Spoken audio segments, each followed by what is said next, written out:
pour l'exercice 2, toujours du contrôle 6 bis, c'est un exercice qui ressemble un peu à celui que vous aviez adoré, là, celui avec les crevettes. C'est le même type de fonction, le même type de question.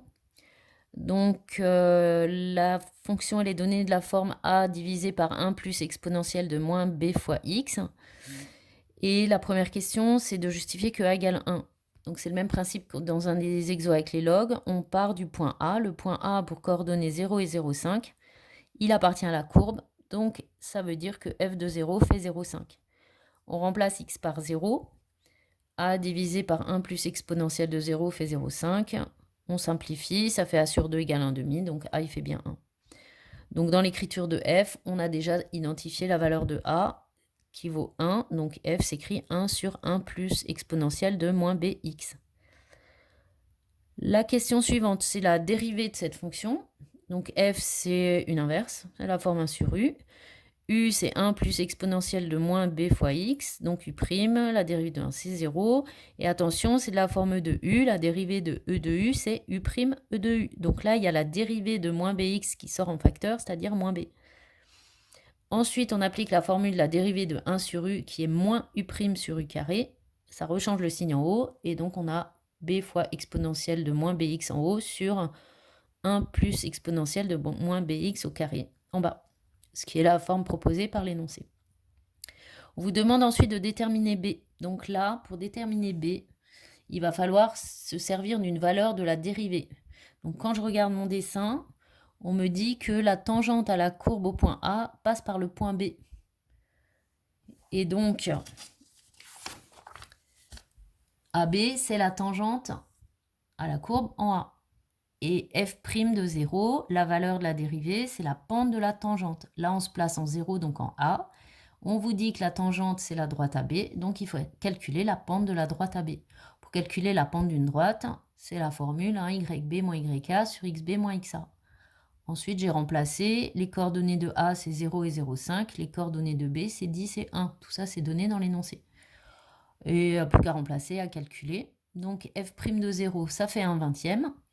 Et quand vous remplacez x par 0 dans l'écriture de la dérivée de la question précédente, ça fait donc b fois exponentielle de moins b fois 0 sur 1 plus exponentielle de moins b fois 0, le tout au carré. On calcule ça, on simplifie. Je trouve b sur 4, et donc b sur 4 doit faire 1/20. Et après, je fais un produit en croix, 20 fois b égale 4, donc b, c'est 1/5.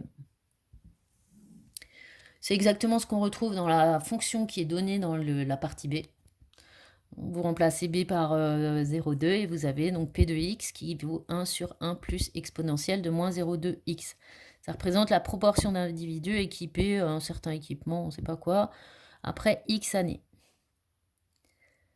Donc P0, c'est la proportion d'individus qui sont équipés au 1er janvier 2000.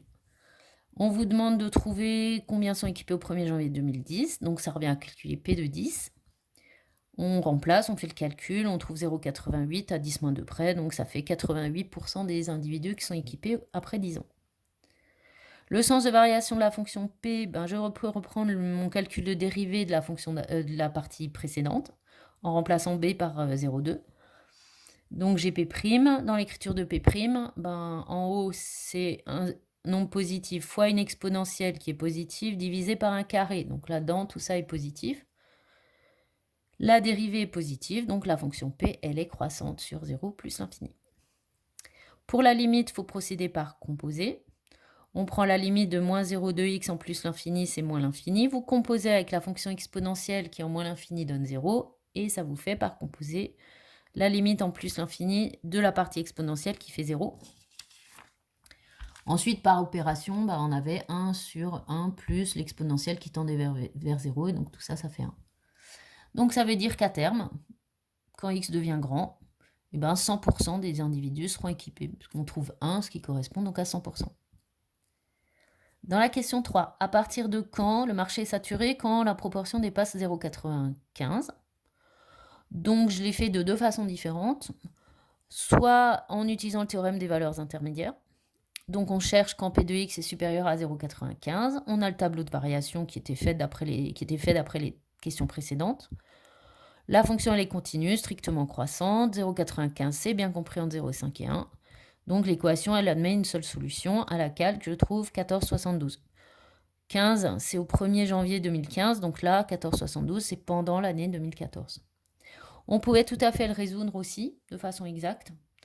En passant, donc l'équation, c'est 1 sur 1 plus exponentielle de moins 0,2x supérieur à 0,95. Première étape, j'inverse, donc ça change le sens. L'inverse de 0,95, c'est 1 sur 0,95, vous simplifiez à la calque, ça fait 20 sur 19. J'enlève 1 de chaque côté, ça ne change pas le sens. J'applique le ln qui est croissante, ça ne change pas le sens. Et à la fin, je redivise par moins 0,2, ce qui rechange le sens. Donc j'ai x plus grand que ln de 19 sur 0,2 et je retrouve le 14,72. Voilà, donc là, les deux démarches étaient tout à fait correctes et acceptables.